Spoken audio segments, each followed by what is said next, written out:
হাদিসে জিবরাইল। এই হাদিসের বর্ণনাকারী কে? আল্লাহ। এই হাদিসের বর্ণনাকারী পয়গম্বরের একজন সাহাবী, যেই সাহাবীর মেজাজটাই ছিল আল্লাহ পাকের ওহীর অনুকূলে। তার লকব হলো মেজাজে ওহী। উনি নবীজির কাছে বসে বসে বলছেন, নবীজি আমার কাছে এমন টিম ভালো লাগে। সাথে সাথে আরো সে খবর আল্লাহ পাক জিবরাইল আমিনকে পাঠায়া দিয়ে ওইটাই আইন করে দিয়েছেন। সাইয়্যিদিনা ফারুক আযম রাদিয়াল্লাহু আনহু। কথা বলেন সে কে? ওমরে ফারুক রাদিয়াল্লাহু তাআলা। ওমর ফারুক রাদিয়াল্লাহু তাআলা এই হাদিস বর্ণনা করেন। উনি বলেন, আমরা নবীজির নিকটে এভাবে বসা ছিলাম, আপনারা যেমন বসে আছেন, কষ্ট হচ্ছে না তো আপনাদের? এভাবে বসেছিলাম, হঠাৎ করে একজন টাটকা যুবকের আগমন ঘটলো আমাদের এই মজলিসে। যুবকের কন্ডিশন হলো মাথার চুলগুলি কিচকিচে কালো, পরনের পোশাকটা দবদবে ফর্সা। লা ইউরা আলাইহি আসরু সাফার ওয়ালা ইয়ারিফুহু মিন্না আহাদুন। আমরা কেউ তাকে চিনি না, তাতে মনে হয় লোকটা অনেক দূর থেকে এসেছে, কাছের হলে কারো না কারো পরিচিত হতো। কিন্তু দূর থেকে আসলে তো পোশাকের ভিতরে, চেহারার ভিতরে মালিন্যতার ছাপ, সফরের ভাব থাকবেই, যেমন আমার আছে। কিন্তু ওই লোকের ড্রেসের ভাব আর চেহারার ছাপে মনে হয় পাশের রুম থেকে ড্রেসিং করে আসছে, একেবারে কাছের মানুষ।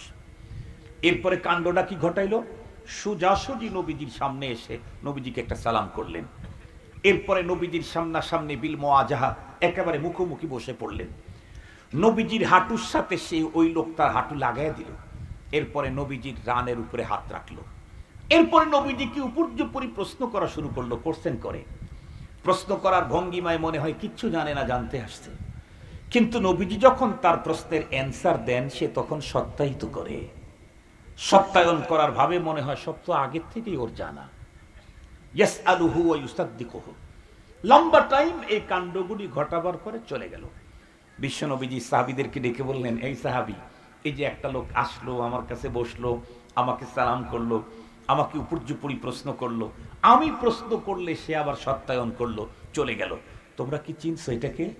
সাহাবায়ে কেরাম উত্তর করলেন, নবীজি ওকে নিয়েই তো ঝামেলায় আছে, কিছুই বুঝতেছি না। কেমনে? কেউ চিনি না, তাতে মনে হয় দূরের, পোশাক, চেহারার ভাব, কোনো মালিন্যতার ছাপ নাই, সফরের কোনো ভাব নাই, তাতে মনে হয় খুব কাছের। প্রশ্ন করার ভঙ্গিমায় মনে হয় কিচ্ছু জানে না, জানতে আসছে। আপনি নবী যখন উত্তর দেন, সেই উত্তরকে সে সত্যায়ন করে, এখানে তো ভাবারই বিষয়। তার মানে সব আগের থেকেই জানা। হুজুর এটা কে? নবীজি উত্তর করলেন, হুয়া জিবরাইল। এটা সুবহানাল্লাহ বলবেন কি জোরে? নবীজি কি বললেন? এটা কে? কি বোঝা গেল? জিবরাইল আমিনকে নবীজি তো দেখেছেন, নবীজির সাহাবীরাও দেখেছেন। আপনারাও দেখছেন নাকি? আপনারা দেখেন নাই, আপনাদের বক্তাও দেখে নাই, বক্তার আব্বাও দেখে নাই। এখন প্রশ্ন হলো, এত ভরা মজলিসে জিবরাইল আমিন এসে এই কাণ্ডগুলি কেন ঘটাইলেন? নবীজি উত্তর করলেন, আতাকুম ইউআল্লিমুকুম দীনাকুম। জিবরাইল এই ভরা পড়া মজলিসে এসে আমাকে বিভিন্ন প্রশ্ন করে উত্তর দিলে, সত্যায়ন করে চলে গিয়ে মূলত তোমাদেরকে তোমাদের দ্বীন শিখায় গেল। এখন আপনারাই বলুন, যেই প্রশ্নগুলি সেখানে ছিল তার অনেকগুলি প্রশ্নের মাত্র দুইটা নিয়ে কথা বলবো। একটা হলো মাল ঈমান ইয়া রাসূলুল্লাহ। জিবরাইল আমিন প্রশ্ন করলেন মুহাম্মাদুর রাসূলুল্লাহকে, ঈমান কি জিনিস? প্রশ্নকারী কে? জিবরাইল আমিন। উত্তরদাতা রাহমাতুল লিল আলামিন। মুসলমান ভাইরা রে, আমার কথা ভালো করে বুঝবেন। জিবরাইল আমিন পয়গম্বরের কাছে বসে পয়গম্বরের রানের উপরে হাত রেখে পয়গম্বরকে উপর্যুপরি প্রশ্ন করা শুরু করলেন। তার ভিতরে একটা প্রশ্ন ছিল, মাল ঈমান ইয়া রাসূলুল্লাহ। ওগো আল্লাহর পয়গম্বর, ঈমান কি জিনিস? আল্লাহর পয়গম্বর এর উত্তরে ঈমানের যে সংজ্ঞা দিলেন, যেই পরিচয় দিলেন, সেই সংজ্ঞাকে, সেই পরিচয়কে সত্যায়ন করলেন জিবরাইল আমিন।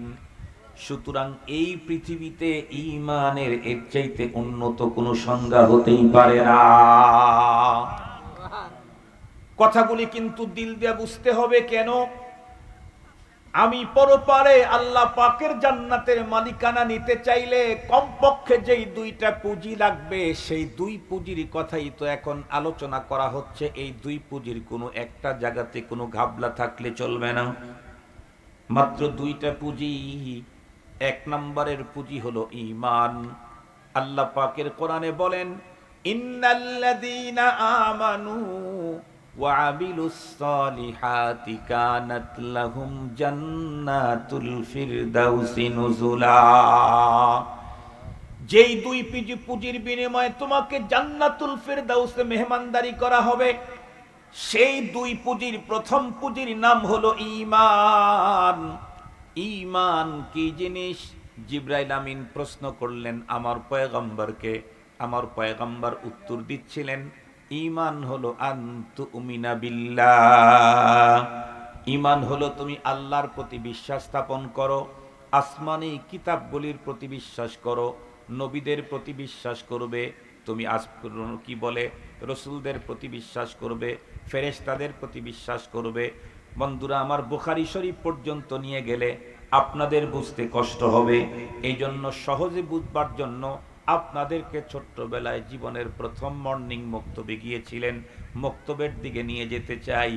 আপনাদের মনে আছে কিনা, আমরা যখন ছোট ছিলাম আমাদের পিতা মাতা হয়তোবা অত বড় শিক্ষিত ছিলেন না, আমাদেরকে উন্নত কোনো ইংলিশ মিডিয়াম স্কুলে পড়াইতে পারেন নাই, কিন্তু গ্রামগঞ্জের প্রত্যেকটি পিতামাতা তাদের সন্তানদেরকে ছোট্টবেলায় ঘুম থেকে জাগ্রত করায়া হাত পাগুলি সুন্দর করে ধুয়ে অজু করায়া দিয়া মর্নিং মক্তবে আমাদেরকে পাঠাইয়া দিত। মনে পড়ে নাকি?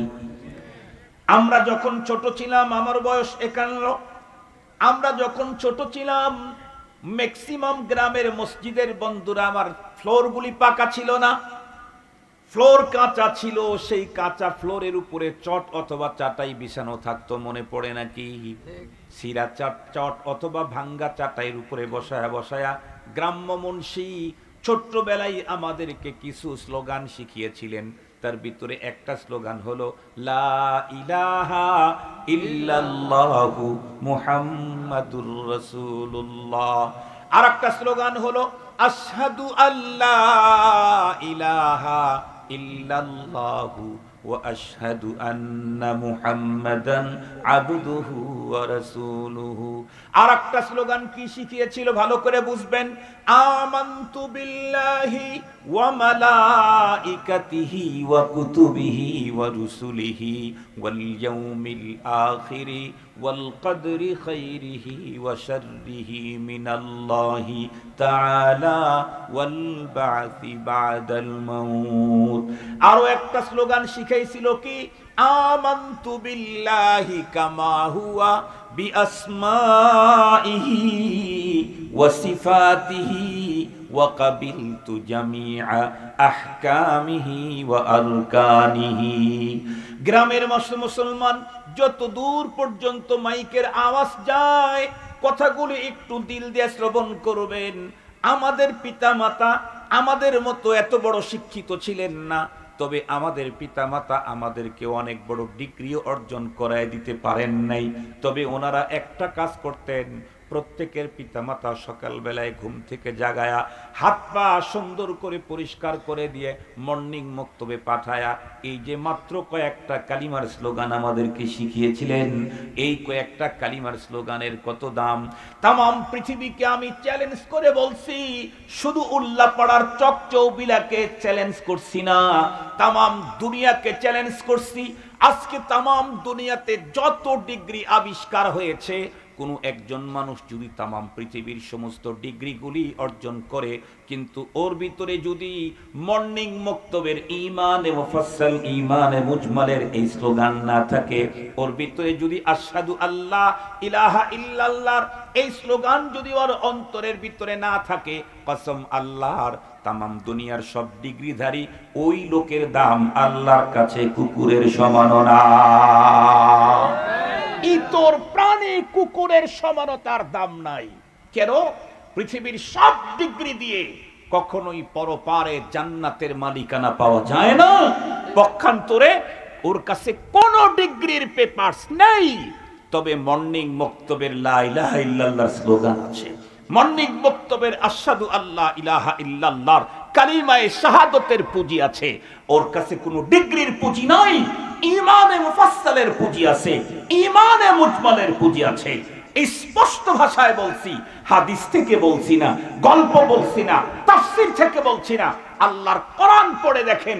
যেই মানুষের মস্তিষ্কে আছে রব্বুল আল্লাহর পুঁজি, এই পুঁজি দিয়ে যদি কষ্ট করে শুধু আজরাইল আলাইহিস সালাম পর্যন্ত গড়াইতে পারে তার জীবনটা, দুঃখ আসলো, ধাক্কা আসলো, আসলো মামলা, আসলো হামলা, নিল জেল, দিল জরিমানা, রিমান্ডে দিল, তুফান সাইক্লোন অবস্থাতে রব্বুল আল্লাহর স্লোগান থেকে যদি না সরে কোন রকম করে আজরাইল আলাইহিস সালাম পর্যন্ত যদি চলতে পারে, যেই আজরাইল আমার জান কবজ করার জন্য আসবে, তখন যদি আমার সিনায় থাকে লা ইলাহা ইল্লাল্লাহ রব্বুল আল্লাহ আশহাদু আল্লা ইলাহা ইল্লাল্লাহ আমানতু বিল্লাহ, কসম আল্লাহর, আল্লাহর কোরআন বলে যেই আজরাইল আমার জান কবজ করার জন্য আসবে, ওই আজরাইল আমার জান কবজ করার আগে আমার সাথে বন্ধুত্ব করতে থাকবে।